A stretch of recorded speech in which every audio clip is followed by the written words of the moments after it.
Subedar Major Army Lieutenant S. Sukumar, Veteran, Corps of Signals, Secretary, Ex-Servicemen Welfare Association, Aruppukkottai, Secretary General, Tamil Nadu Ex-Services League. Yudh Samman Yojana இது சம்பந்தமாக கடந்த ஆண்டு May 2024 ministry of defence, department of ex-servicemen welfare ஒரு கடிதம் வெளியிட்டிருந்தார்கள். அந்த கடிதத்தில் 1965-1971 போரில் கலந்து கொண்ட emergency commission officers, short service commission officer, regular officers மற்றும் JCSOR and equivalent rank in navy and air force இவர்களது விவரங்களை கேட்டு ஆர்மி, நேவி, ஏர்ஃபோர்ஸ் ஹெட் குவார்ட்டருக்கு ஒரு கடிதம் அனுப்பியிருந்தார்கள். அந்த கடிதத்தின் அடிப்படையில் ஆர்மி, நேவி, ஏர்ஃபோர்ஸிலிருந்தும் கடிதங்கள் வெளிவந்தன. ஆர்மியிலிருந்து வெளிவந்த கடிதத்தில் ஜேசிஎஸ்ஓஆர் என்பது இடம்பெறவில்லை. அது ஆச்சரியத்திற்குரியதாகத்தான் இருந்தது. இந்த மினிஸ்ட்ரி ஆஃப் டிஃபென்ஸ் மற்றும் ஆர்மி, நேவி, ஏர்ஃபோர்ஸ் இந்த கடிதங்கள் சம்பந்தமாக ஏற்கனவே வெட்டரன்ஸ் வெல்ஃபேர் அருப்புக்கோட்டை யூடியூப் சேனலில் விவரமான ஒரு வீடியோ வெளியிட்டிருந்தோம். இப்போது இந்தியன் எக்ஸ்-சர்வீசஸ் லீக் தலைமையகம் டெல்லியிலிருந்து முன்னாள் முப்படை வீரர்கள் நலம் சார்ந்த கோரிக்கைகள் ஏசிபிசியில் இடம்பெற்று பயன்பெற வேண்டும் என்று முப்படை தளபதிகளுக்கு கடிதம் எழுதி வருகின்றார்கள்.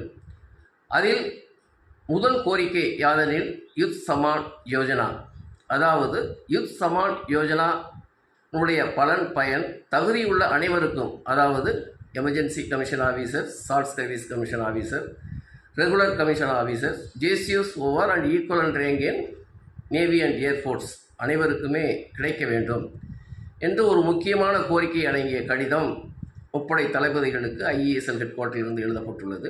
அதன் விவரம் என்ன என்பதை இந்த வீடியோவில் மேற்படி பார்ப்போம். Welcome, veterans welfare Aruppukottai YouTube channel. முன்னாள் படைவீரர் மற்றும் அவர்களை சார்ந்தோர் நலன் சம்பந்தப்பட்ட வீடியோக்களை வெட்டரன்ஸ் வெல்ஃபேர் அருப்புக்கோட்டை யூடியூப் சேனலை சப்ஸ்கிரைப் செய்து பார்த்து பயன்பெறலாம். Yudh Samman Yojana ₹15 lakhs ACPC point. Indian ex-services league head quarter டெல்லியிலிருந்து பிரசிடென்ட் பிரிகேடியர் இந்தர் மோகன் சிங் சாப் ஒரு கடிதம் chief of defence staff, chief of army, navy, ஏர்ஃபோர்ஸுக்கு எழுதியிருக்கிறாங்க. சஜஷன்ஸ் ஃபார் ஏசிபிசி, அதாவது பார்ட் 1. இதில் முக்கியமாக ஏசிபிசியினுடைய கோரிக்கைகள் பற்றி தான். ஆனால் முன்னாள் முப்படை வீரர்கள் பல கேள்விகள். ஏசிபிசி அறிவிக்கப்பட்டு விட்டது, ஆனால் தற்போதைய நிலவரம் என்ன என்பது தான். இது பற்றி ஏற்கனவே பார்லிமெண்ட்டில் கொஸ்டின் ரைஸ் ஆச்சு. அதற்கான பதிலும் சம்பந்தப்பட்ட மினிஸ்ட்ரி ஆஃப் ஸ்டேட் அண்ட் ஃபைனான்ஸிலிருந்து கொடுக்கப்பட்டது. ஆனால் இப்போதும் ஒரு கேள்வி 29 ஜூலை 2025 ஸ்ரீமதி சகாரிகா கோஸ் அவங்களும் கேள்வி இது அறிவிக்கப்பட்டது.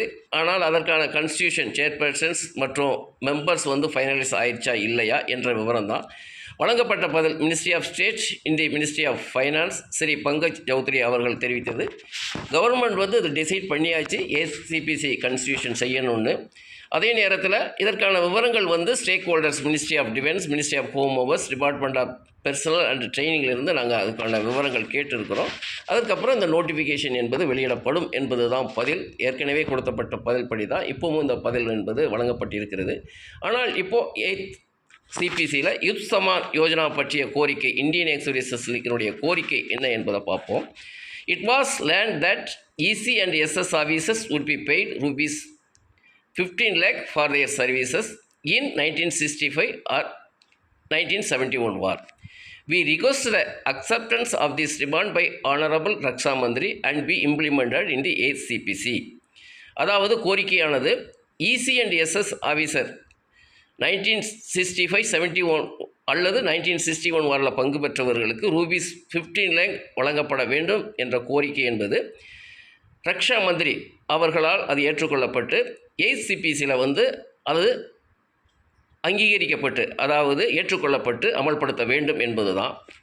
Next, in addition there are jawans who were sent on discharge after having fought either 1965 or 1971 and some both the wars. Why ignore Javans when officers are being given this benefit? கேள்வி ஏன்னு கேட்டாச்சுன்னா, ஜவான்ஸ் அதாவது 1965 1971 வார் அல்லது ரெண்டுலையுமே பங்கு பெற்ற ஜவான்ஸ் பார்ட்டிசிபேட் பண்ண JCS OR அவங்க வந்து அதுக்கப்புறம் டிஸ்சார்ஜ் போயிருக்கிறாங்க. இந்த இதுக்கப்புறம் ஏன் அவங்கள வந்து இந்த யுத் சமான் யோஜனா இந்த பெனிஃபிட்லேருந்து அவங்கள வந்து ஒதுக்குறீங்க, தவிர்ப்பு செய்கிறீங்க என்ற கேள்வி தான். அதனால் அவங்களுடைய யுத் சமான் யோஜனா என்ற பயன்கள் என்பது அந்த ஜவான்ஸ் அனைவருக்குமே 1965 ஆர் 1971 இரண்டிலுமே பங்கு பெற்றவர்களுக்கு கிடைக்க வேண்டும் என்ற ஒரு முக்கியமான கோரிக்கை. They were not even given reservice pensions. அதில் என்ன முக்கியமாக சொல்லியிருக்கிறாங்க, இந்த டிஸ்சார்ஜ் போனவங்க 1965 1971 வாருக்கு அப்புறம் டிஸ்சார்ஜ் போனவங்க அதாவது ஜேசிஎஸ்ஓஆர் அவங்களுக்கு வந்து ரிசர்வீஸ் பென்ஷன் கூட வழங்கப்படவில்லை. அதனால் அவங்களுக்கு வழங்கப்பட வேண்டும். அதே மாதிரி ரெகுலர் கமிஷனர் ஆஃபீஸர்ஸ் அவங்களும் அதுக்கப்புறம் போயிருக்கிறாங்க 1965 71 வாருக்கு அப்புறம். எந்த ஆஃபீஸர்ஸ் வந்து ஒரு கம்பல்சரியில் தான் அவங்க ஆர்மி சர்வீசஸ் விட்டு போவாங்க. அதனால் அவங்களுக்கு இந்த பெனிஃபிட் என்பது வழங்கப்பட வேண்டும் என்று தான் அந்த முக்கியமான கோரிக்கை யுத் சமான் யோஜனா. இது பற்றி தான் ministry of defence department of ex-servicemen welfare வந்து மே 2024 ஒரு கடிதம் எழுதியிருந்தாங்க. அதில் வந்து விவரங்கள் கேட்டிருந்தாங்க. அதில் என்னென்னு கேட்டாச்சுன்னா, த டீட்டெயில்ஸ் எஸ்எஸ்சிஓஸ், ECOs, regular commissioner officers, PVOs and in bracket civilians who actively participated in 1965 and or 1971 wars. இதில் வந்து கிளியராக அவங்க எழுதியிருக்கிறாங்க. ஆனால் ஆர்மியிலிருந்து ஒரு கடிதம் வெளியானது ஆகஸ்ட் 2024 வந்து commands, DAV, colonel veterans, KSB, ECHS, CS directorate பற்றி. ஆனால் இதில் என்ன ஆயிடுச்சுன்னு கேட்டாச்சுன்னா, ஆல் பர்சனல்ஸ் இன் பிராக்கெட்டில் their spouses, SSC O emergency commissioner officer, regular commissioner officers. ஆனால் இதில் ஜேசிஎஸ்ஓஆர் ஏன்னா ministry of defence department of ex-servicemen welfare லெட்டரில் அந்த பிவிஓஆர்ஸ் என்பது குறிப்பிடப்பட்டிருந்தது. ஆனால் இந்த ஆர்மி ஹெட் குவார்ட்டர்ஸ் லெட்டரில் பிவிஓஆர்ஸ் என்பது இதில் இல்லை. ஆகையால் தான் இந்தியன் எக்ஸர்வீசஸ் லீக் ஹெட் குவார்ட்டரில் இருந்து முக்கியமான கோரிக்கை, ஏன் ஜேசிஎஸ்ஓஆர் அதாவது ஜவான் வந்து இதில் இக்னோர் பண்ணப்படுகிறது, அவர்களும் இந்த யுத் சமான் யோஜனாவுக்கு அவங்களுக்கு இந்த பெனிஃபிட் கிடைக்க வேண்டும் என்ற முக்கியமான கோரிக்கை இந்தியன் எக்ஸர்வீசஸ் லீக் ஹெட் குவார்ட்டரில் இருந்து அனைத்து chief of defence staff, army, navy, air force 3 முக்கிய அந்த தளபதிகளுக்கும் இந்த கடிதம் என்பது இந்தியன் எக்ஸர்வீசஸ் லீகிலிருந்து எழுதப்பட்டிருக்கின்றது. இந்த பெனிஃபிட்ஸ் என்பது யுத் சமான் யோஜனா ரூபீஸ் 15 lakh என்பது 1965 அண்ட் 71 வாரில் பங்கு பெற்று அதற்கு அப்புறம் அவங்க டிஸ்சார்ஜ் போனவர்களுக்கு முக்கியமாக கிடைக்க வேண்டும். ஏனெனில் அவர்களுக்கு ரிசர்வீஸ் பென்ஷன் கூட கிடைக்கல என்று தெளிவாக அந்த லெட்டரில் குறிப்பிடப்பட்டிருக்கிறது. இது பற்றி ஏற்கனவே ஒரு video veterans welfare Aruppukottai YouTube சேனலில் ஆகஸ்ட் 2024 நாங்கள் வந்து வெளியிட்டிருந்தோம். இதை அதிகப்படியானவர் பார்த்துருக்குறாங்க. இதுதான் ஒரு முக்கியமான கோரிக்கை இந்தியன் எக்ஸர்வீசஸ் லீக் ஹெட் குவார்ட்டரில் இருந்து. மேற்படியும் அவங்கள் கோரிக்கைகள் இது பற்றி பாட்டாக அனுப்பி வருகிறார்கள். அது பற்றி மேற்படி வெளியிட